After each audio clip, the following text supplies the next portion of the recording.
Buenos días, somos Sergio, Danilo y Daniel. Hoy presentaremos el análisis del caso Asignación Estratégica de Activos durante la incertidumbre global. Se trata de un inversionista en Singapur que en enero de 2017 enfrenta una decisión crucial. Se dio cuenta que su portafolio solamente rindió el 2% en el año anterior. Con respecto a la parte familiar, tiene la necesidad de que sus dos hijas están próximas a ingresar a la universidad. Con respecto al capital que tiene esta persona, es aproximadamente $500,000 de Singapur y presenta unos ahorros anuales de $10,000 de Singapur. Cabe destacar que en el contexto donde se encuentra hay una incertidumbre global, teniendo en cuenta que está reciente la elección del presidente Trump en Estados Unidos, el Brexit, por el cual Gran Bretaña salió de la Unión Europea, y la alta volatilidad en mercados emergentes como lo es Turquía y como lo es México. Su broker le ofrece 10 ETFs listados en la bolsa de Singapur, 6 rentables en el mercado de Estados Unidos, de Europa, de China, de India, de Rusia y de mercados emergentes, como anteriormente lo dije, en México y en Turquía.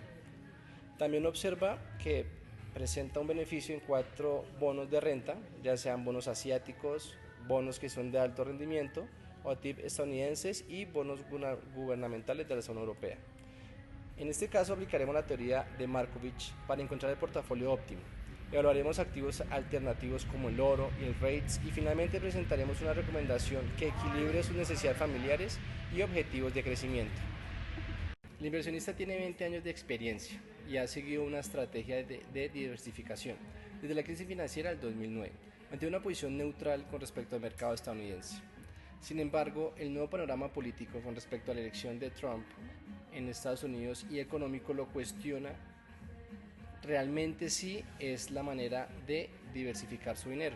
Los datos claves que tenemos es la capital actual, que son de $500,000 de Singapur. Tenemos los gastos proyectados de las hijas, que cada año se proyecta un gasto de $30,000 de Singapur, y recordamos que son dos hijas de los cuales él tiene que hacer el pago de la universidad. Recordamos que el rendimiento del 2016 fue solamente del 2% y la tasa de riesgo en diciembre fue aproximadamente de 0.87%, bonos de tesoro de Estados Unidos en un año. El entorno global es incierto. Estados Unidos con la nueva era de Trump, Gran Bretaña saliendo de la Unión Europea con el referendo del Brexit, y economías emergentes tales como China e India implementando controles de capital, los cuales son un riesgo para la diversificación del dinero o proyectando que realmente no se dé la rentabilidad esperada. En este escenario debemos determinar si conviene ajustar el portafolio o no. En este caso, mirar qué expectativas tenemos con respecto al gobierno estadounidense, mirar qué podemos hacer con los gobiernos emergentes o qué alternativas podemos tomar para obtener la diversificación deseada. Construimos un flujo de caja para los próximos 5 años considerando los gastos universitarios y los ahorros anuales. Como podemos observar, tenemos 5 años, de los cuales en el primero entra la hija a la universidad teniendo un gasto de $30,000 de Singapur. En el año 2, como podemos observar, entran las dos hijas a la universidad. En el año 3 continúan las dos hijas en la universidad. En el año 4 la hija mayor se gradúa, en este caso solamente sigue estudiando la hija menor, y observamos que en el año quinto ya las dos hijas habrán terminado su estudio. Como podemos observar, tenemos un gasto incrementado en el año 2 y 3, teniendo en cuenta que las dos hijas están estudiando de manera paralela en la universidad, y observamos el ahorro que proyecta la persona, en este caso con su trabajo actual. Verificamos el flujo neto con respecto a los gastos con el ahorro y podemos observar que sí tenemos un entorno en el cual no tenemos ninguna diversificación o el rendimiento es del 0%, obtendremos una deuda anual de $130,000. Con respecto al saldo final proyectado, recordamos que tenemos importante es el dato inicial de $500,000 de Singapur menos el flujo de caja, que en este caso es el flujo neto, que ya recordamos que nos dio negativo. Observaremos que tenemos un saldo final proyectado de $370,000 de Singapur en caso que no tengamos ninguna diversificación. La conclusión final que podemos observar es que el inversionista no necesita una tasa de retorno mínima para cubrir los gastos universitarios. Cualquier rendimiento positivo será ganancia adicional, lo que permite asumir un riesgo moderado, o en este caso un riesgo con baja volatilidad. Ok, para aplicar Markowitz, primero calculamos los rendimientos y riesgos de cada ETF usando los datos mensuales de 2016. Las fórmulas que usamos fueron rendimiento mensual, que es el precio en tiempo cero sobre el precio en tiempo menos uno, todo esto menos uno. el rendimiento anualizado, que es su promedio mensual por 12 meses que tiene el año, volatilidad anual, que es la desviación estándar mensual por raíz de 12. También el ratio de Sharpe, que es el rendimiento anual menos la tasa libre de riesgo sobre la volatilidad anual, con una tasa libre de riesgo en este caso de un 0.87%. Los resultados más destacados fueron el ETF de Rusia con un 50.3% de rendimiento en 2016, una volatilidad de 38.1% en 2016 y un ratio de Sharpe, como lo podemos ver, de 1.3. El Dow Jones Industrial un 12.4%, la volatilidad 13.2% y un ratio de Sharpe de 0.87. Los bonos de Asia High Yield fueron 4.9% de rendimiento en 2016, volatilidad de 6.2% y un ratio de Sharpe de 0.65. Mientras tanto, Europa dio un rendimiento negativo de 6.4%, una volatilidad de 18% y un ratio de Sharpe de menos 0.47. Observamos entonces que Rusia ofrece un alto rendimiento pero con un riesgo externo, mientras que los bonos asiáticos brindan estabilidad y las matrices de correlaciones muestran que los activos tienen correlaciones moderadas, lo que permite diversificación. Listo. Optimizamos el portafolio también, maximizando el ratio de Sharpe con restricción de pesos no negativos. El portafolio tangente para 2016 es como lo podemos ver en la gráfica, Rusia un 35%, Dow Jones un 20%, mercados emergentes 15%, Asia High Yield 15%, bonos del Tesoro de Estados Unidos un 10% y Asia Crédito 5%. El cálculo de rendimiento esperado anual es 15.2%, la volatilidad 12.1%, que la obtuvimos de la matriz de covarianzas, y el ratio de Sharpe, que fue 1.18%. Lo calculamos restando la tasa libre de riesgo a el retorno anual 15.2% y a esto lo dividimos sobre la volatilidad 12.1%. Este portafolio es muy eficiente, pero depende fuertemente del dato atípico de Rusia. Por ello necesitamos un horizonte más largo. Ampliamos el periodo a 3 años para tener un horizonte más largo, de 2014 a 2016, para obtener estimaciones más estables. Los rendimientos anualizados cambian notablemente, como podemos ver en la tabla. Rusia a 3 años el rendimiento es de 6.7% con una volatilidad de 32.1%, bastante alta. El Dow Jones es de 8.2%, volatilidad de 12.5%. Asia High Yield es 5.1% con una volatilidad a 3 años de 6.5%. Los mercados emergentes a 3 años se comportan 4.5% volatilidad de rendimiento, y volatilidad 15.8%. El nuevo portafolio en este caso a 3 años es más conservador. Asia High Yield un 30%, Asia Crédito un 25%, 20% de bonos del Tesoro de Estados Unidos, 10% del Dow Jones Industrial, emergentes 10% y Eurogov 5%. Las métricas son rendimiento 4.8%, volatilidad 4.5% y Sharpe 0.87%.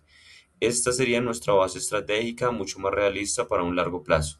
Para estimar los rendimientos esperados utilizados en las primas de riesgo reportadas por JP Morgan para el 2017, que aparecen en el Exhibit 3 del caso, en particularmente tenemos una Equity Risk Premium del 4%, un High Yield Premium del 2.5%, un Investment Grade Premium del 1.0% y una Duration Premium del 0.25%.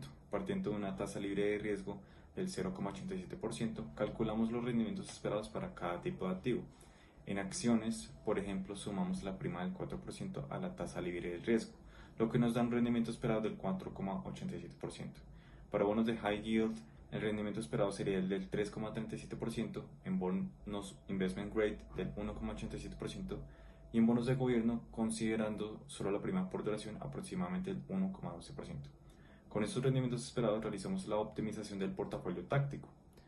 El resultado es una asignación principalmente hacia crédito en Asia, donde tenemos una distribución relacionada con los diferentes productos, como el 40% en Asia High Yield, el 30% en Asia Crédito, el 15% en US Tips, el 10% en bonos gubernamentales europeos y solo el 15% en acciones distribuidas entre regiones. En términos de desempeño, este portafolio tendría un rendimiento esperado del 2,9%, una volatilidad del 3,8% y un ratio de share del 0,53%. Sin embargo, este share es menor que el del portafolio estratégico, que era 0,87%. Por lo tanto, desde el punto de vista riesgo-retorno, no se justifica realizar un cambio táctico en la asignación. En este punto veamos si tiene sentido incluir dos activos alternativos en el portafolio: BNQ, que representa rates o inversión inmobiliaria, y Gold, que es un ETF que respalda en oro.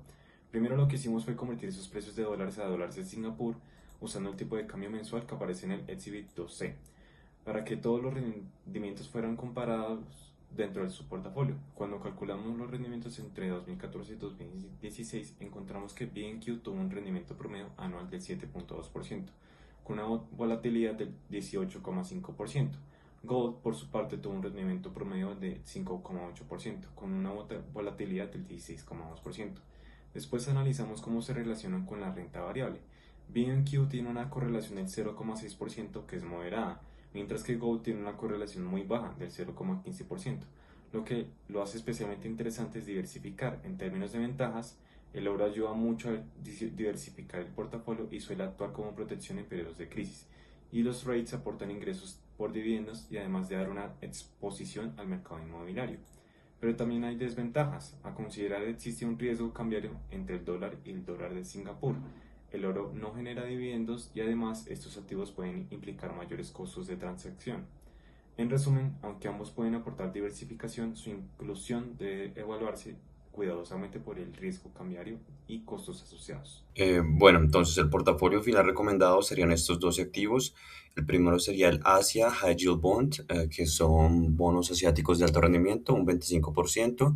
Luego un 20% de Asia Crédito, estos son bonos de grado de inversión asiáticos. Bonos del Tesoro de Estados Unidos, un 15%. Estos bonos están ligados a la inflación de Estados Unidos, claramente.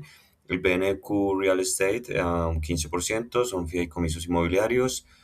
El oro como activo de refugio, un 10%. El Dow Jones Industrial, un 5%. Son acciones de gran capitalización en Estados Unidos. El MSCI de emergentes, un 5%. Son acciones, pues, de mercados emergentes. Y bonos de la eurozona, un 5%. Entonces, la distribución por categorías en este caso habría quedado con un 65% de fixed income, un 25% de activos alternativos y un 10% de renta variable.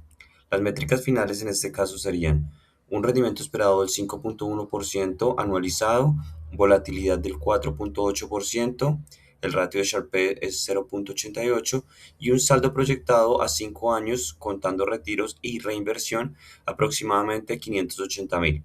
Este portafolio cumple todos los objetivos, cumple las necesidades familiares, ofrece crecimiento moderado y mantiene un riesgo controlado y está bien diversificado. Bueno, la justificación de esta decisión de inversión.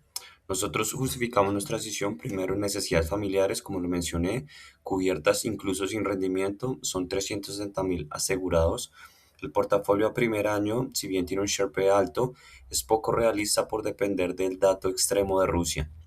En cambio, el portafolio a 3 años tiene una base estratégica más sólida, un Sharpe moderado 0,87 y una composición más conservadora.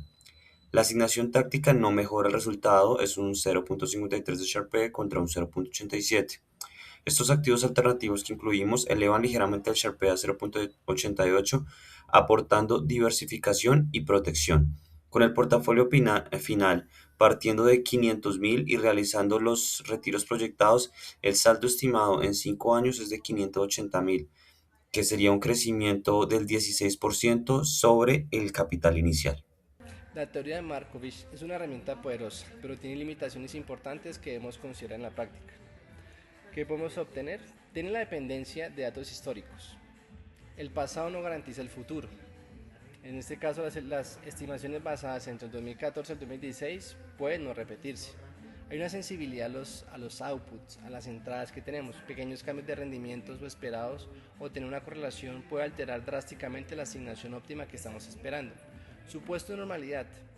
Aunque los retornos siguen en una distribución normal, pero en realidad hay eventos extremos, en este caso se puede manejar la teoría del cisne negro, que el modelo no captura. Ignora costos reales, tales como comisiones de transacción, impuestos y diferencias de liquidez que no se consideran, lo que puede afectar la rentabilidad neta. Observamos unas correlaciones inestables. En momentos de crisis, todas las correlaciones tienden a aumentar, reduciendo el beneficio de la diversificación. Con respecto al modelo estático, no se ajusta dinámicamente a los cambios del mercado, requiere rebalanceo periódico, por eso recomendamos complementar el análisis cuantitativo con revisiones periódicas, análisis cuantitativo del entorno y disciplina emocional para no tomar decisiones impulsivas en momentos de volatilidad. Para cerrar, queremos resumir los puntos más importantes de nuestro análisis. Primero, observamos que las necesidades financieras de la familia ya están cubiertas, incluso sin generar rendimiento, lo que les permite asumir un nivel de riesgo moderado en su portafolio. Segundo, vimos que la diversificación es fundamental para mejorar la relación entre el riesgo y rendimiento, ya que permite equilibrar diferentes tipos de activos dentro de la inversión. También concluimos que trabajar con un horizonte de 3 años ofrece una base estratégica sólida para la asignación del portafolio. En cuanto a la asignación técnica, encontramos que no justifica realizar cambios, ya que el portafolio estratégico presenta una mejor relación riesgo-retorno. Adicionalmente, evaluamos activos alternativos como el oro y el REITs, que permite aportar diversificación y mejorar ligeramente el portafolio, aunque su impacto es marginal. Finalmente, el portafolio resultante representa un rendimiento esperado del 5,1%, una volatilidad del 4,8% y un ratio de Sharpe del 0,88%. Con estas condiciones proyectamos que el portafolio podría alcanzar aproximadamente $580.000 de Singapur en 5 años. Para terminar, queremos recordar que la teoría financiera es una guía importante, pero en la práctica siempre es necesario mantener flexibilidad y revisar las decisiones de inversión a lo largo del tiempo. Muchas gracias por su atención y ahora quedamos atentos a sus preguntas y comentarios.